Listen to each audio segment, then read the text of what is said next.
Bismillahirrahmanirrahim. Assalamualaikum warahmatullahi wabarakatuh.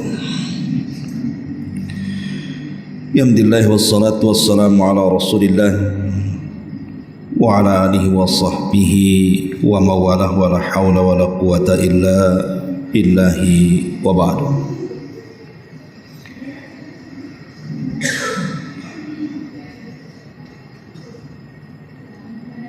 Alhamdulillah, di malam ini tema yang kita akan bahas masih mengenai fikih salat, dan kita akan mengenal dua perkara yang kita akan bahas. Pertama, 18 perbedaan antara salat wajib dan salat sunnah. Kemudian pembahasan yang kedua tentang maratib, tingkatan-tingkatan seputar salat sunnah. Karena dalam salat sunnah itu ada tingkatan-tingkatannya, mana yang lebih diutamakan daripada yang lainnya. Inilah dua pembahasan yang kita akan bahas di malam hari ini. Hadirin dan hadirat yang dimuliakan Allah Subhanahu wa taala, sebagaimana yang sudah ma'ruf tentang keutamaan salat, bahwa salat itu adalah amalan yang mendatangkan kecintaan Allah Subhanahu wa taala kepada kita. Dan itu disebutkan dalam hadis qudsi. Nabi SAW bersabda, Allah berfirman, "Man 'ada li waliyan faqad adzantuhu bil harbi. Wa ma taqarraba ilayya 'abdi bi syai'in ahabba ilayya mimma aftaradtuhu 'alaihi. Wa la yazalu 'abdi yataqarrabu ilayya bin nawafil hatta uhibbahu. فَإِذَا أَحْبَبْتُهُ كُنْتُ سَمْعَهُ الَّذِي يَسْمَعُ بِهِ وَبَصَرَهُ الَّذِي يُبْصِرُ بِهِ وَيَدَهُ الَّتِي يَبْطِشُ بِهَا وَرِجْلَهُ الَّتِي يَمْشِي بِهَا وَإِنْ سَأَلَنِي لَأُعْطِيَنَّهُ وَلَئِنِ اسْتَعَاذَنِي لَأُعِيذَنَّهُ." Allah Subhanahu wa taala berfirman dalam hadis qudsi, barang siapa yang memusuhi wali-waliku, maka dia telah mengumandangkan perang melawanku. Dan tidaklah hambaku mendekatkan diri kepadaku dengan sesuatu yang paling aku cintai melebihi hambaku mengerjakan apa yang telah kuwajibkan kepadanya. Dan ketika seorang hamba terus menerus menambah kewajiban dengan yang sunnah-sunnah, maka aku semakin mencintainya. Apabila aku mencintainya, maka aku akan menjadi pendengaran yang ia mendengar dengannya, akan menjadi penglihatan yang ia melihat dengannya, akan menjadi kaki yang ia berjalan dengannya, akan menjadi tangan yang ia bergerak dengannya. Dan kalau dia meminta sesuatu kepadaku, aku akan beri, dan apabila dia meminta perlindungan, pasti kulindungi. Cukuplah hadis ini sebagai hadis tentang keutamaan melaksanakan yang wajib dan yang sunnah. Tidak memperpanjang mukaddimah, apa perbedaan antara salat wajib dan sunnah ini? Ada 18 poin. Pertama, bahwa salat sunnah itu boleh dilakukan di atas kendaraan saat safar, berbeda dengan salat wajib. Salat wajib tidak boleh dilakukan di atas kendaraan saat safar kecuali dalam kondisi darurat. Tapi kalau tidak dalam kondisi darurat, tidak boleh melaksanakan salat wajib di kendaraan. Apakah di atas mobil, apakah di atas kereta, apakah di atas pesawat, apalagi di atas sepeda motor. Gimana caranya? Ya. Maka ini poin yang pertama, tidak boleh melaksanakan sholat wajib di atas kendaraan kecuali darurat. Maksud darurat di sini seperti orang di pesawat, kan tidak mungkin turun. Tapi kalau memungkinkan turun, umpamanya saya berangkat naik pesawat jam 11, umpamanya ke Jawa, ke Jakarta sana. Sampai di sana anggaplah jam 2:30. Berarti masih ada waktu sholat zuhur. Berarti kita tidak boleh sholat di atas pesawat. Gak apa-apa diakhirkan sholat zuhurnya selama tidak keluar waktunya. Ataupun umpamanya kita berangkat naik pesawat jam 11, kemudian sampai di mana jam 4, berarti melewati 2 sholat zuhur dan asar. Tetap tidak boleh sholat di atas pesawat karena bisa dijamak takhir. Kecuali kalau seandainya kita berangkat jam 11 sampai di sana isya, itu tidak bisa. Berarti zuhur dan asar bisa kita lakukan di atas pesawat karena darurat. Sebab kalau menunggu turun sudah habis waktunya. Tapi kalau sholat sunnah tidak ada masalah. Antum mau sholat di mobil, di kereta, di pesawat, tidak ada masalah. Ini perbedaan yang pertama. Perbedaan yang kedua, kalau seandainya seseorang berada di masjid, kemudian dikumandangkan azan, maka setelah azan dia tidak boleh keluar sampai dia melaksanakan sholat wajib. Contoh umpamanya zuhur, seorang muadzin mengumandangkan azan sholat zuhur, tiba-tiba kemudian setelah azan antum dalam masjid, tahu-tahu ada tamu, dikasih tahu di rumah ada tamu tuh, tamu penting. Maka tidak boleh menemui tamu sampai antum melaksanakan sholat zuhur. Tetapi kalau sholat sunnah tidak ada masalah. Seseorang umpamanya meninggalkan sholat sunnah setelah azan. Tetapi kata para ulama, illa li daruratil qaswa, kecuali kalau memang ada darurat yang tidak bisa tidak dia harus keluar. Umpamanya di rumah istri sedang sakit parah, kasih tahu istri antum sedang sakarat, ya tidak mungkin lah kita kemudian setelah azan nunggu sholat keburu matilah istri antum. Itu namanya darurat gitu ya. Dan darurat-darurat yang lainnya. Tapi kalau tidak ada darurat tidak boleh. Karena ada satu kisah, ada seseorang di zaman salaf, saya lupa namanya.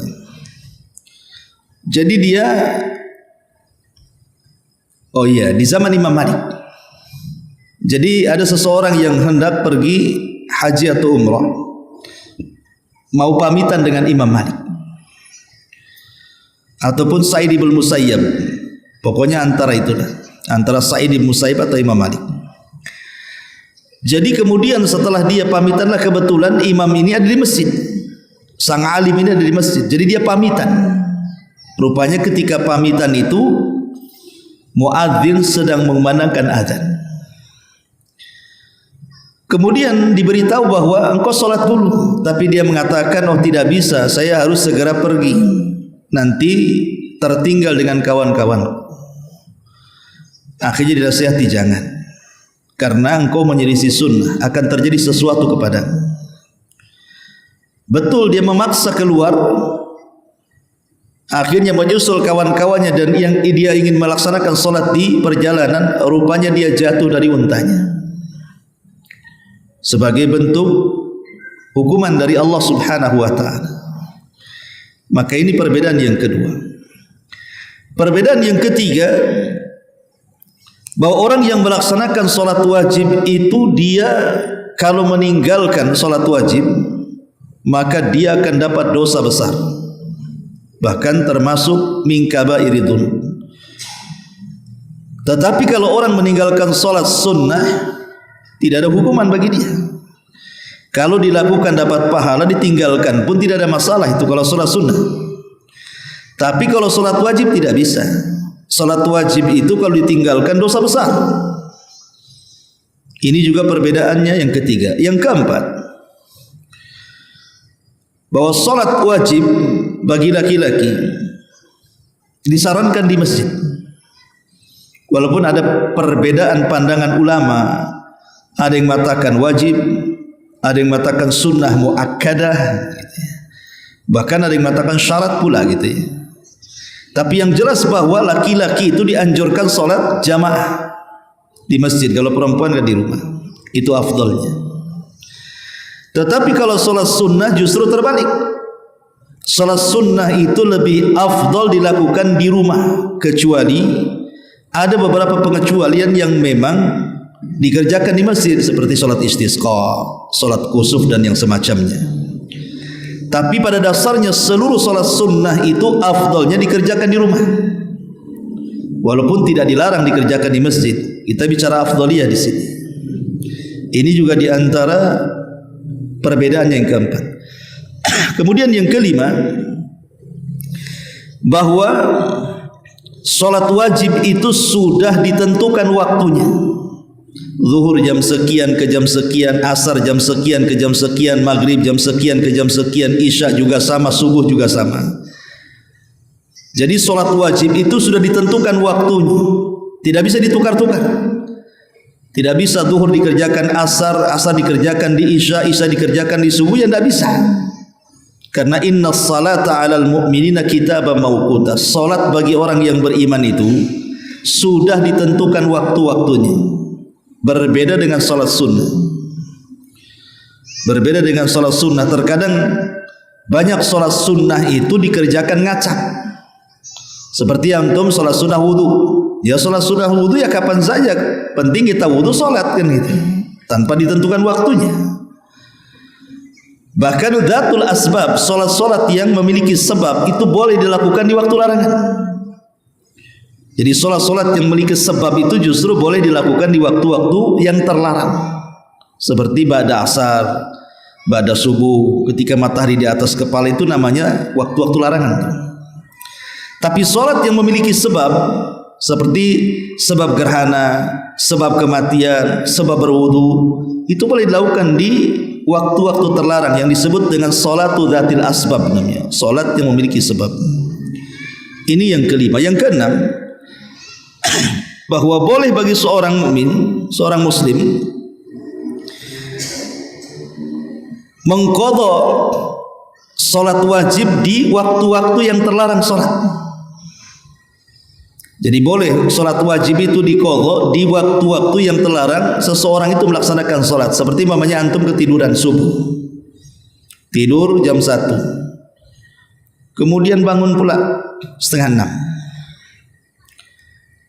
6. Dari subuh, waktu asal sebenarnya, ke matahari terbit itu kan waktu terlarang melaksanakan sunnah. Tapi boleh seseorang itu mengqadha salat wajib karena dia tertidur atau lupa, atau umpamanya dia lupa tidak melaksanakan zuhur dan asar, kemudian mendekati maghrib baru ingat. Nah, kita boleh kemudian mengqadha dengan cara menjamak takhir.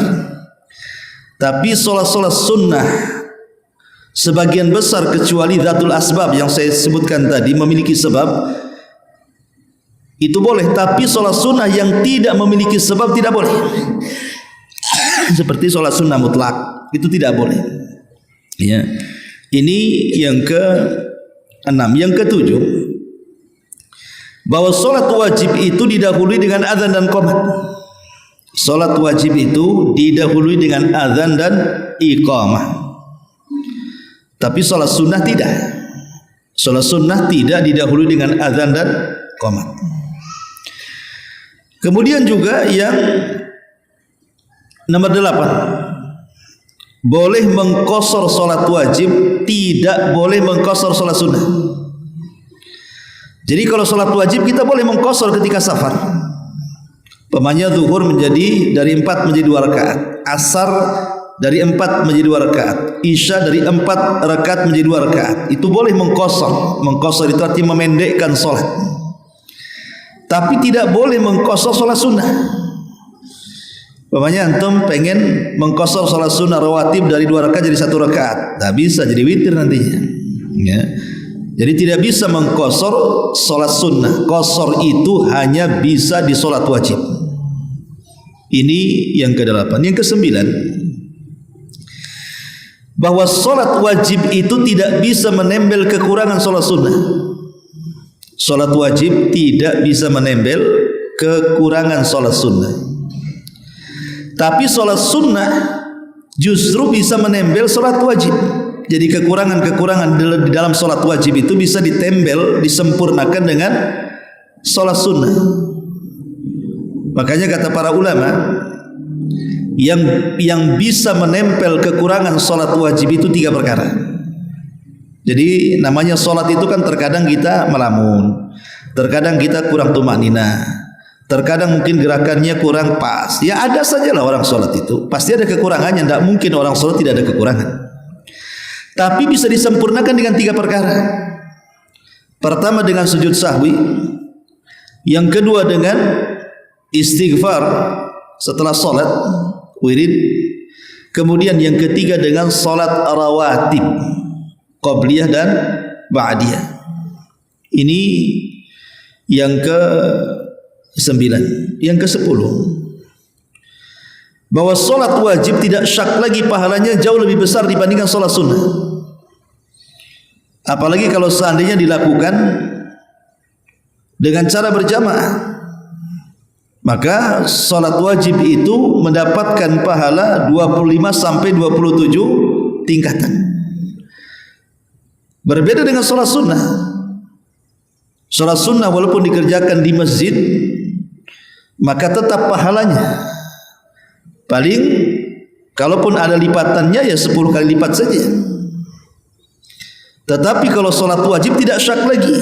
Ada yang mengatakan bahwa perbedaan salat wajib dengan salat sunnah itu sampai sab'ina min thawab. Jadi sampai perbandingannya 70 tingkatan. Jadi salat wajib 1 kali, salat sunnah 1 kali, maka salat wajib mendapatkan pahala 70 kali lipat salat sunnah. Kemudian yang nomor 12,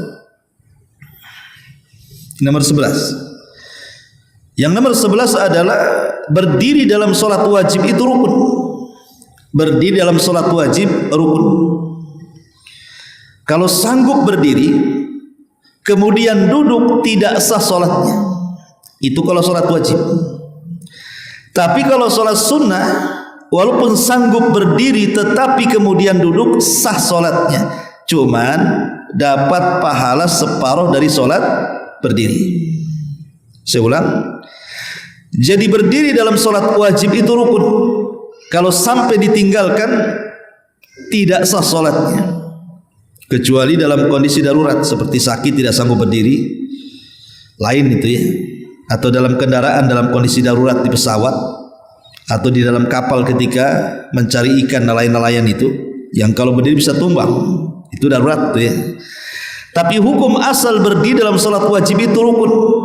Kalau dia sanggup berdiri kemudian duduk tidak sah salatnya. Beda dengan salat sunnah. Kalau salat sunnah walaupun sanggup berdiri kemudian antum duduk, maka tetap sah salatnya, tapi dapat pahala separuh dibandingkan salat yang berdiri. Ini yang ke-11. Yang ke-12, menghadap kiblat. Salat wajib itu menghadap kiblat syarat. Kemarin saya sudah jelaskan syarat sah salat itu ada 4 kan itu. Salah satunya adalah menghadap kiblat, itu syarat. Sebab kalau seandainya kita tahu kiblatnya ke sana, kemudian kita malah membelakanginya atau nyerong ke kanan ke kiri, maka tidak sah salatnya. Kalau tahu kiblatnya ngarahnya ke sana, tiba-tiba dia berpaling dari kiblat, tidak sah salatnya. Tapi kalau salat sunnah dan posisinya dia sedang di kendaraan atau sedang safar berada di kendaraan, maka tidak mengapa tidak mengarah ke kiblat, kemana dia mengarah di situ kita boleh sholat. Itu kalau sholat sunnah.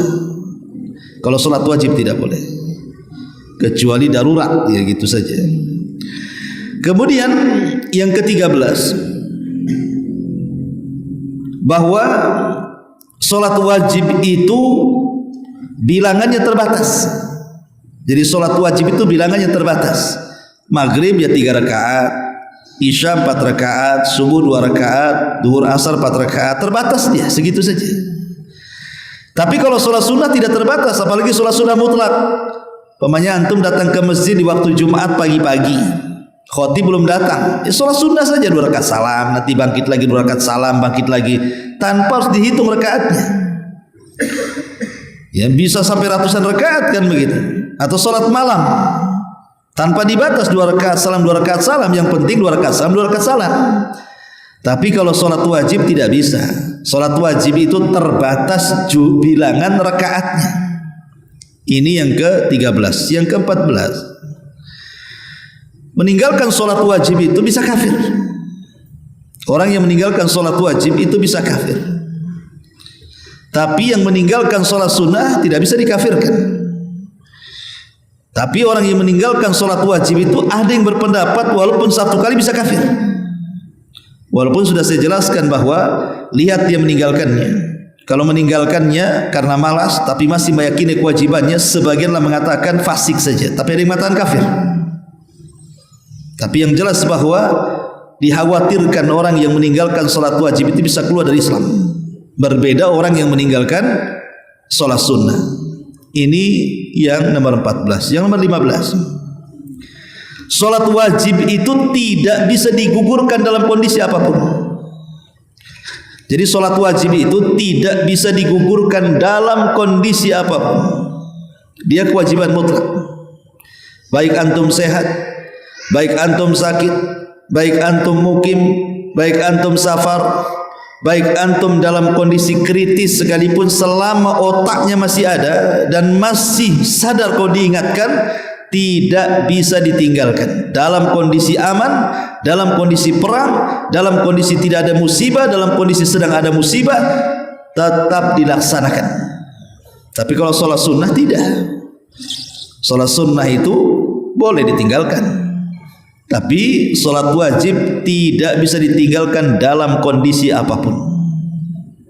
Ini yang ke-15. Yang ke-16,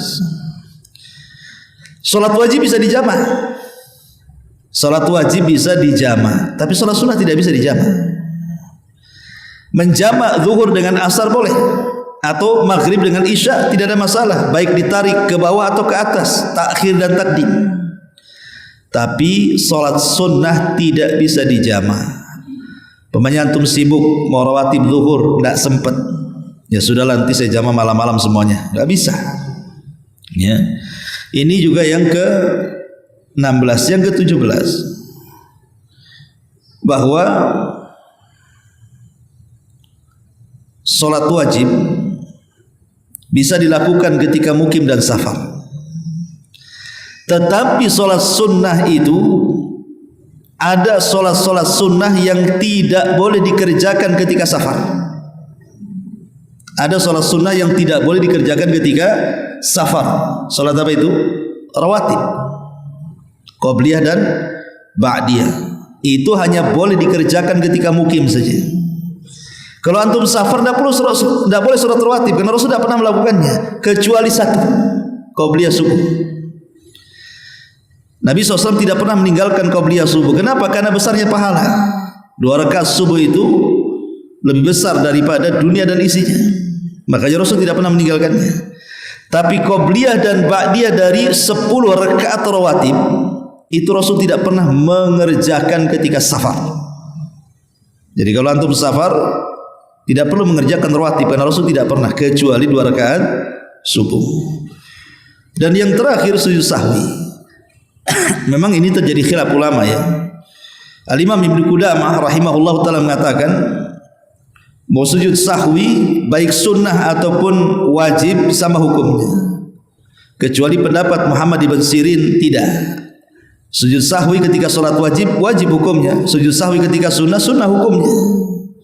Tapi walaupun pendapat yang kuat wallahu a'lam tetap pendapat mayoritas ulama bahwa sujud sahwi di sholat wajib dan sunnah sama saja hukumnya.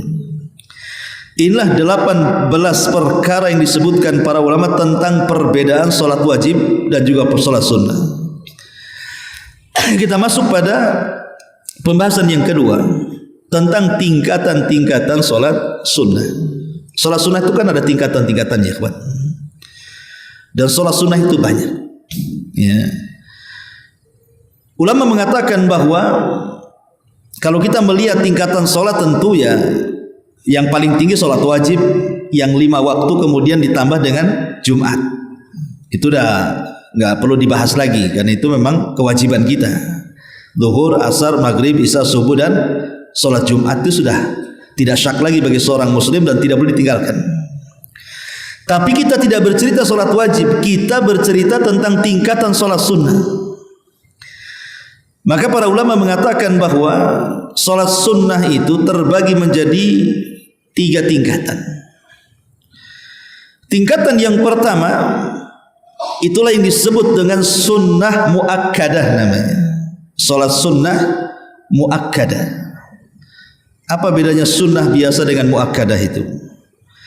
Kalau sunnah biasa itu kadang dilakukan Nabi, kadang ditinggalkan Nabi. Tapi kalau sudah diletakkan kalimat muakkadah, berarti Nabi tidak pernah meninggalkannya. Tapi tidak sampai derajat wajib walaupun Rasul tidak pernah meninggalkannya. Maka disebut muakkadah karena Rasul tidak pernah meninggalkan salat-salat ini. Lah ini tingkatan yang pertama nih. Yang harus kita perhatikan dalam sholat sunnah itu adalah muakkadah dulu. Karena sudah menyerempet-nyerempet wajib masalahnya. Nah, sholat muakkadah ini ada beberapa sholat muakkadah yang disebutkan oleh para ulama. Pertama, asy-syaf'i wal watr. Sholat witir dan sholat tahajud. Itu seafdol-afdolnya sholat sunnah setelah sholat wajib. Jadi seafdal-afdalnya salat sunnah dan salat wajib adalah qiyam al-lail, dan qiyam lail itu termasuk di dalamnya witir dan tahajud. Jadi pertama witir, yang kedua tahajud. Witir ini walaupun paling pendek dikerjakan, boleh 1 rakaat dengan surat yang paling pendek, tapi menjadi rating pertama dalam salat sunnah. Baru setelah itu tahajud. Ya. Kemudian yang ketiga witir, tahajud. Kemudian yang ketiga salat rawatib. Salat rawatib ini juga sangat penting sekali. Dan ulama menyebutnya sunnah muakkadah. Dan salat rawatib itu ada yang mengatakan 10, ada yang mengatakan 12. Tetapi para ulama banyak yang mengatakan bahwa salat rawatib itu 12 rakaat. Dimulai daripada 4 rakaat sebelum zuhur, 2 rakaat setelah zuhur, 2 rakaat setelah maghrib, 2 rakaat setelah isya, dan 2 rakaat sebelum subuh. Semua 12.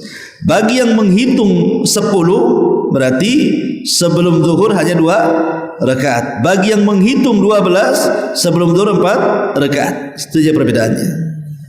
Ya. Ini namanya salat rawatib. Nah, ini termasuk sunnah muakkadah. Yang paling afdal setelah witir, tahajud, kemudian rawatib. Kemudian setelahnya ada namanya salat Id. Baik Idul Fitri ataupun Idul Adha. Itu sunnah muakkadah. Kemudian salat gerhana yang disebut dengan khusuf dan kusuf. Khusuf dan kusuf.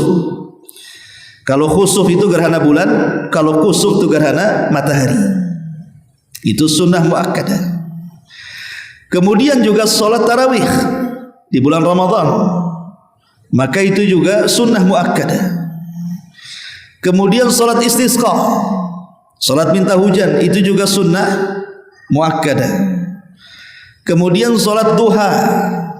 Salat duha dan seafdal-afdalnya duha dilakukan ketika anak unta berlarian. Ya sekitar jam 10, 11, 12 lah, mendekati zuhur. Itulah di situ afdalnya salat duha. Ya.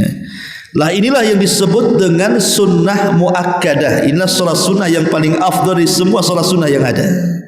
Saya ulangi, witir, kemudian tahajud, kemudian rawatib, kemudian tarawih, salat Id, Adha dan Fitri, gerhana bulan ataupun matahari, istisqa dan salat duha. Ini disebut sunnah muakkadah namanya. Rating paling tinggi. Kemudian yang kedua itu namanya sunnah mustahabbah namanya. Sunnah mustahabbah. Ini tingkatan di bawahnya. Sunnah mustahabbah itu. Seperti namanya salat setelah tawaf. Kalau antum umrah kemudian tawaf di Ka'bah, itu ada namanya salat 2 rakaat di maqam Ibrahim. Di belakang maqam Ibrahim salat sunnah 2 rakaat. Kemudian yang kedua salat istikharah. Salat istikharah. Kemudian yang ketiga sunnah ikhram.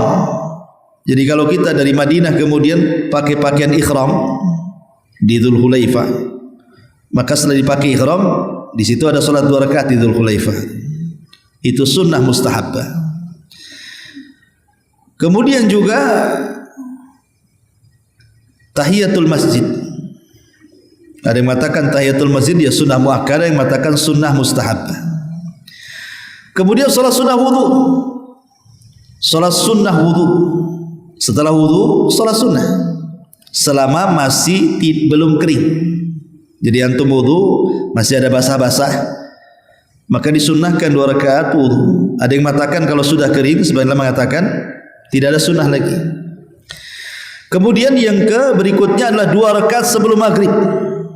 Setelah azan ya, setelah azan maghrib, di situ ada 2 rakaat. Kata Rasul, barang siapa yang mengerjakan silakan, yang tidak mengerjakan pun tidak ada apa-apa. Tidak ada penekanan di sini. Ya.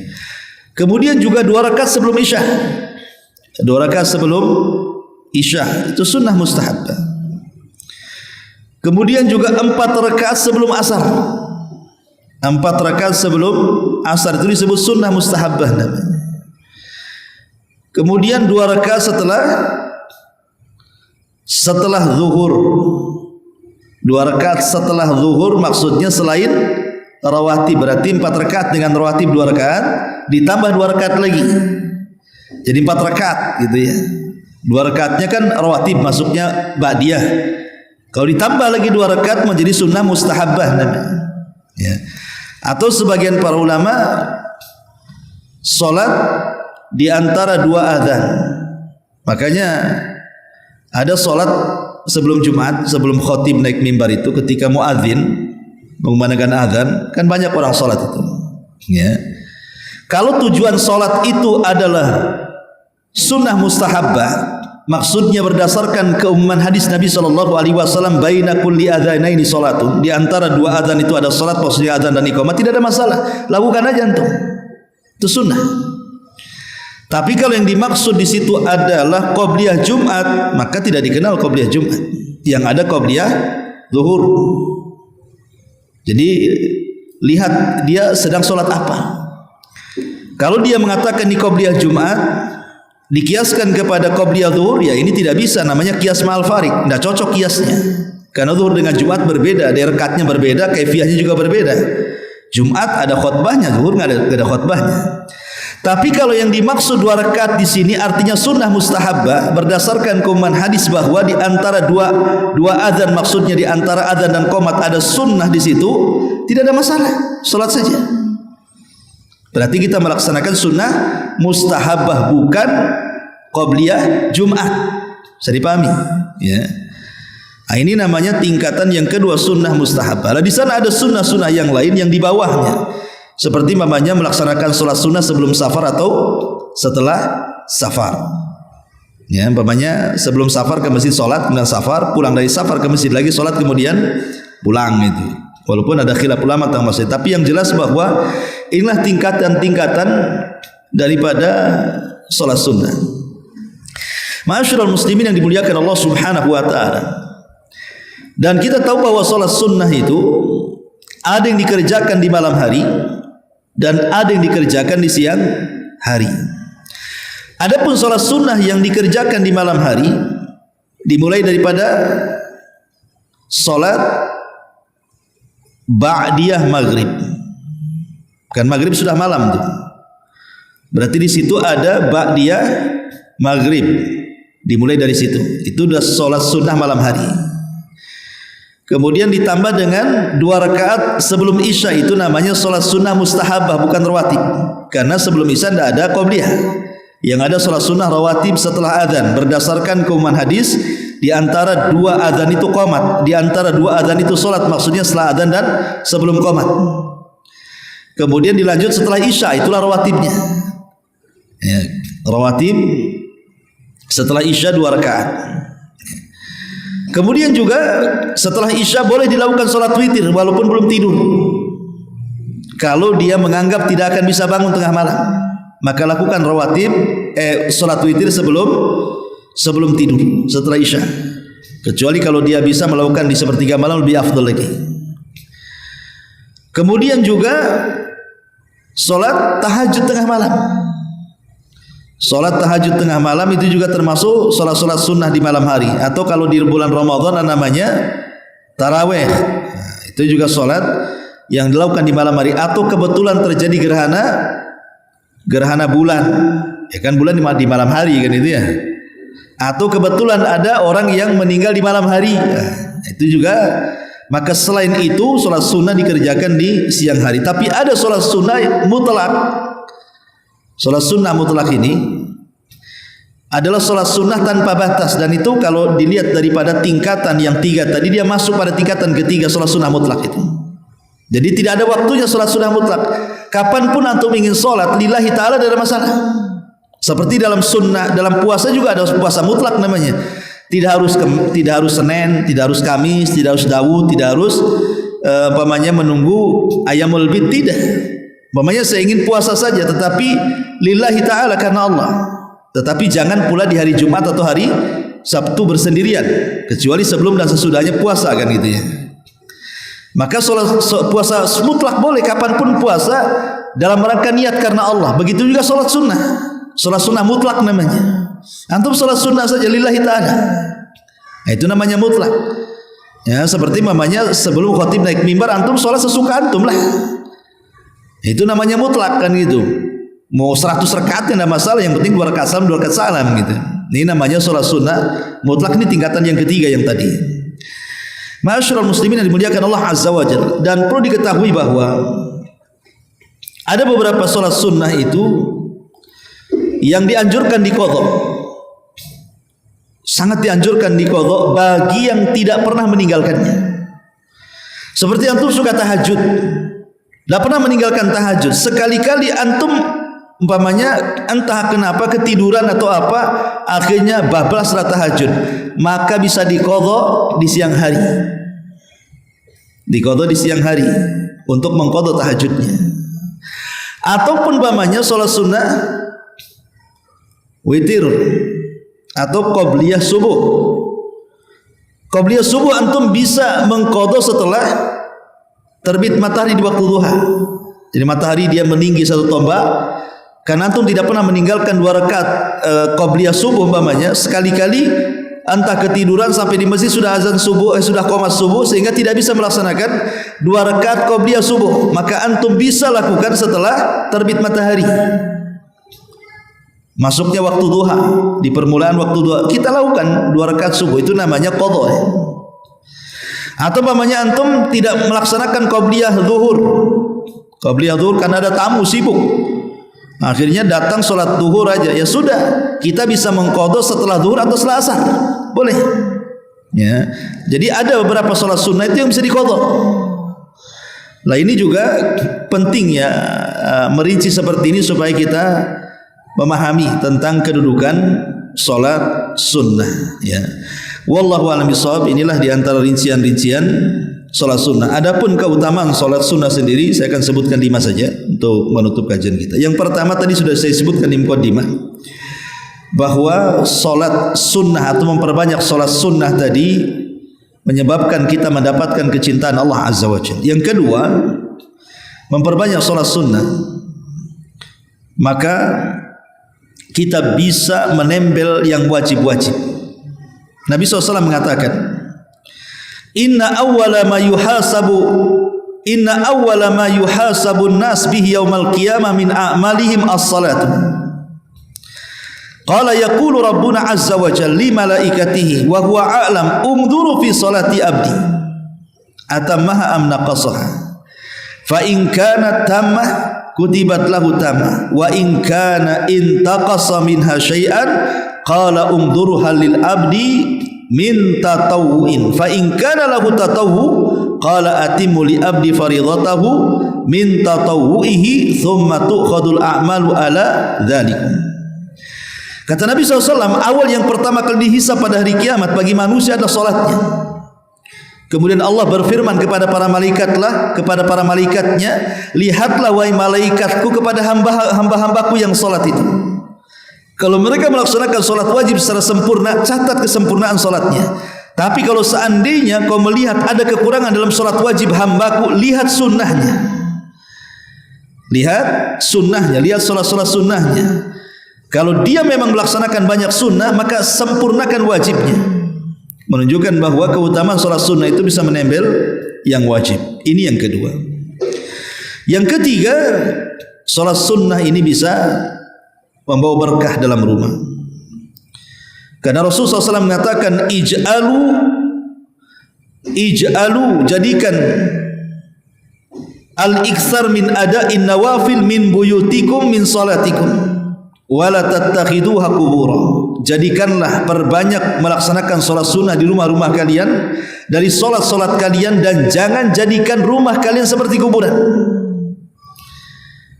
Rumah kalian seperti kuburan, ya kuburan sepi, enggak ada yang apa-apa di situ. Jangan rumah kita kayak kuburan. Makanya para ulama membahas tentang masalah hukum salat sunnah di dalam rumah itu. Saya akan nukilkan beberapa perkataan ulama. Berkata Imam Nawawi rahimahullahu taala, fihi istihbabun nawafil ar-ratibati fil baiti kama yustahabbu fihi ghairuha. Wala khilafa fi hadza indana wa bihi qala al-jumhur. Kata Imam Nawawi, sunnah hukumnya melaksanakan salat rawatib itu di rumah. Dan ini tidak ada khilaf menurut mazhab kami Syafi'i, dan ini perkataan jumhur. Kemudian juga dikatakan Al-Hafidz Ibnu Hajar dalam kitab Fathul Bari, zahiruhu annahu yashmalu jami'un nawafil li'anna al-murad bil maktubati ma'al mafruḍah lakinnahu mahmulun ala ma la yushra fihi at-tajmih wa kadza ma la yakhussul masjid ka rak'atay tahiyyah wa kadza qala ba'du a'immatina. Kata Al-Hafidz Ibnu Hajar rahimahullah mengatakan, zahirnya semua salat sunnah itu dianjurkan dikerjakan di rumah. Secara zahir seperti itu, kecuali salat wajib. Dan kecuali sunnah-sunnah yang memang ada nasnya harus dikerjakan di masjid, seperti tahiyatul masjid. Kan enggak mungkin masuk rumah tahiyatul masjid. Enggak ada tahiyatul rumah, itu enggak ada. Ada hadisnya tapi maudhu. Setiap masuk rumah 2 rakaat itu ada hadisnya tapi maudhu. Artinya kalau dilakukan bid'ah kan, hadisnya maudhu kan. Nah, berarti kecuali salat-salat yang memang dianjurkan di masjid. Ya itu ya di masjid lah, bukan di rumah. Tapi kata Imam Al-Hafidz Ibnu Hajar, zahir secara umum salat sunnah itu dianjurkan dikerjakan di rumah, bukan berarti dilarang salat di masjid, tidak. Ya, kadang salat di masjid lebih khusyuk pula kan gitu. Di rumah pula tak khusyuk walaupun sunnah. Taib, ini juga diantara keutamaannya ya.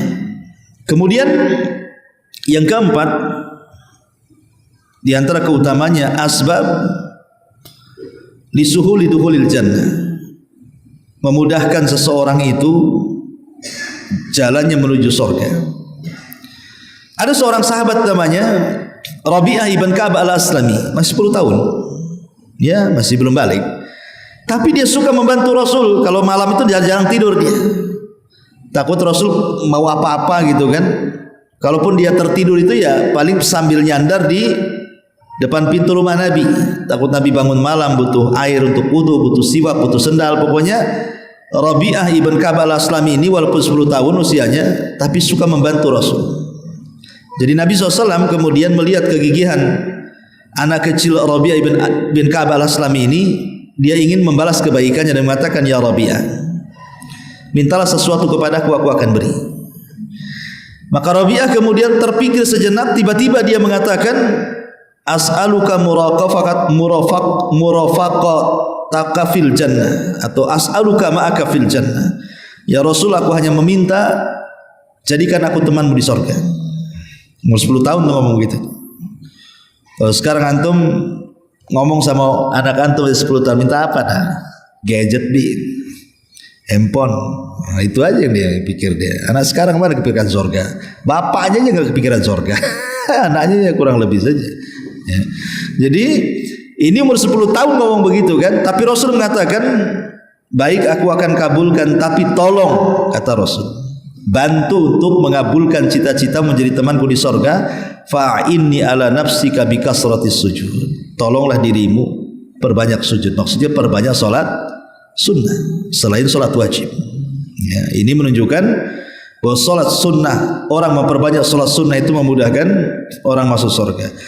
Termasuk juga menyebabkan diangkatnya derajat di surga dan juga dihapuskannya banyak kesalahan. Dan banyak lagi intinya keutamaan-keutamaan secara umum orang yang memperbanyak salat sunnah. Taib, sedikit bicara soal tingkatannya. Tingkatan orang melaksanakan salat, baik salat wajib ataupun salat sunnah. Pertama, ada orang yang tingkatannya disebut zalimul li nafsi, menzalimi dirinya sendiri. Ini tingkatan pertama. Kenapa dia? Karena dia tidak pernah memperhatikan wudunya asal-asalan, tidak pernah memperhatikan waktu-waktunya. Ya, kadang tepat waktu, kadang tengah waktu, kadang akhir waktu, nggak peduli. Ya. Kemudian juga tidak peduli dengan rukun-rukun dan wajib-wajibnya. Ya asal-asalan aja sholatnya. Dia sholat tapi ya wudu asal-asalan, waktunya asal-asalan, gerak-gerakannya asal-asalan, bacanya juga asal-asalan. Ini orang yang zalim terhadap dirinya, tidak memanfaatkan situasinya. Yang kedua, orang yang menjaga batasan-batasan rukun-rukunnya. Betul, dia gerakan dan bacaannya diperhatikan dalam sholat. Betul-betul dia jaga tuh yang kedua ini. Bahkan dia jaga juga wudunya dia jaga, waktu-waktunya dia jaga gitu kan. Tapi dia tidak pernah menjaga kehusuannya. Orang ini tidak pernah menjaga kehusuannya, tidak pernah bermujahadah untuk khusyuk. Sehingga ketika sholat itu kadang melamun, tahap yang dipikirkan dia. Ya.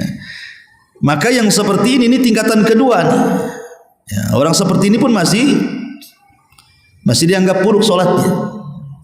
Kemudian yang ketiga, orang yang betul-betul menjaga batasan-batasannya, rukun-rukunnya, wajib-wajibnya, dia berusaha menghilangkan was-was dalam sholatnya. Betul-betul, karena dia tidak mau dicuri kehusuannya oleh setan. Seperti memangnya ketika sholat dia tengok-tengok sana sini, itu kan setan sedang mencuri kehusuannya tuh. Maka orang yang seperti ini bolehlah, artinya sholatnya dianggap baik. Tapi ada tingkatan yang keempat yang lebih baik lagi. Jadi dia betul-betul menyempurnakan hak-hak sholatnya, dari wudunya, dari gerakan sholatnya, dari bacaannya. Pokoknya betul-betul diperhatikan, luar biasa. Dan betul-betul dalam sholatnya dia tenggelam dengan kenikmatan, kelezatan yang luar biasa, dan tidak menjadikan sholat beban bagi hidup dia. Maka ini tingkatan yang luar biasa. Adapun tingkatan yang pertama, maka orang tersebut akan diiqab karena berbuat zalim. Adapun tingkatan yang kedua, orang itu akan dihisab. Adapun tingkatan yang ketiga, dosa-dosanya akan diampuni. Adapun tingkatan yang keempat tadi, maka itulah salat yang akan berpahala.